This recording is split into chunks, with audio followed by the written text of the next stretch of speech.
Assalamualaikum warahmatullahi wabarakatuh. Saya Kuswanti. Baiklah, saya akan menjelaskan tugas makalah mata kuliah Psikologi Pendidikan dengan judul Aliran Psikologi Kognitif. A. Aliran psikologi kognitif. Aliran psikologi kognitif mulai muncul pada tahun 60-an sebagai gejala ketidakpuasan terhadap konsep manusia menurut behaviorisme dan psikoanalisa. Gerakan ini tidak lagi memandang manusia sebagai makhluk yang bereaksi secara pasif terhadap lingkungan, melainkan sebagai makhluk yang selalu berpikir homo sapiens.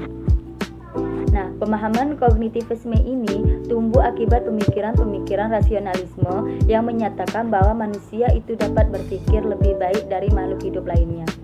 Psikologi kognitif merupakan perspektif secara teori yang memfokuskan pada dunia persepsi pemikiran manusia. Adapun ciri-ciri aliran psikologi kognitif yaitu yang pertama, mementingkan apa yang ada di dalam diri manusia. Yang kedua, mementingkan keseluruhan daripada bagian-bagian. Yang ketiga, mementingkan peranan kognitif.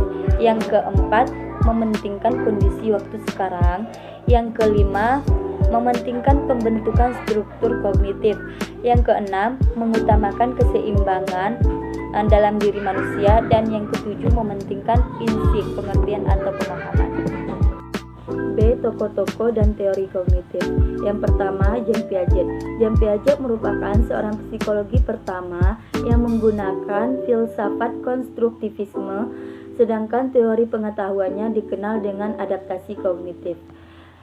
Ada 3 prinsip utama pembelajaran yang dikemukakan oleh Jean Piaget. Antara lain, yang pertama, belajar aktif. Yang kedua, belajar lewat interaksi sosial. Dan yang ketiga, lewat pengalaman sendiri. Kedua, Ausubel. Menurut Ausubel 1968, siswa akan belajar dengan baik jika apa yang disebut pengaturan kemajuan belajar didefinisikan dan dipresentasikan dengan baik kepada siswa.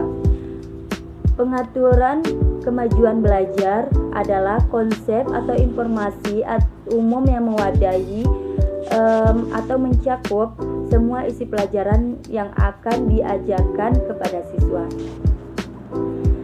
Ausubel mengidentifikasikan ada 4 kemungkinan tipe belajar, yaitu yang pertama, belajar dengan penemuan yang bermakna.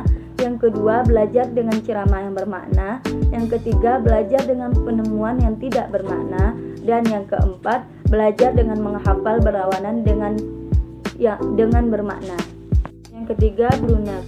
Bruner 1960 mengusulkan teorinya yang disebut dengan pre-discovery learning. Menurut teori ini, proses belajar akan berjalan dengan baik dan kreatif jika guru memberikan kesempatan kepada anak untuk menemukan suatu aturan, termasuk konsep, teori, definisi, dan sebagainya melalui contoh-contoh yang menggambarkan aturan yang menjadi sumbernya. Dengan kata lain, siswa dibimbing secara induktif untuk memahami suatu kebenaran umum. Yang keempat, teori belajar Robert Jackne. Teori belajar Jackne menyatakan bahwa perkembangan sebagian besar tergantung pada peristiwa yang disebut dengan belajar. Yang kelima, teori kognitif menurut Jerome Bruner. Menurut Jerome Bruner, pembelajaran hendaknya dapat menciptakan situasi agar siswa dapat belajar dari diri sendiri melalui pengalaman dan eksperimen untuk menemukan pengetahuan dan kemampuan baru yang khas bagi dirinya. Yang keenam, teori belajar kognitif Gestalt oleh Mark Wertheimer. Menurut pandangan Gestalt, semua kegiatan belajar menggunakan pemahaman terhadap hubungan-hubungan, terutama hubungan antara bagian dan keseluruhan. Dan yang ketujuh, teori konstruktivisme social life. Teori ini muncul akibat dari keprihatinan kepada perubahan kehidupan masyarakat dengan problem sosial. Sekian sedikit penjelasan presentasi makalah dari saya. Wassalamualaikum warahmatullahi wabarakatuh.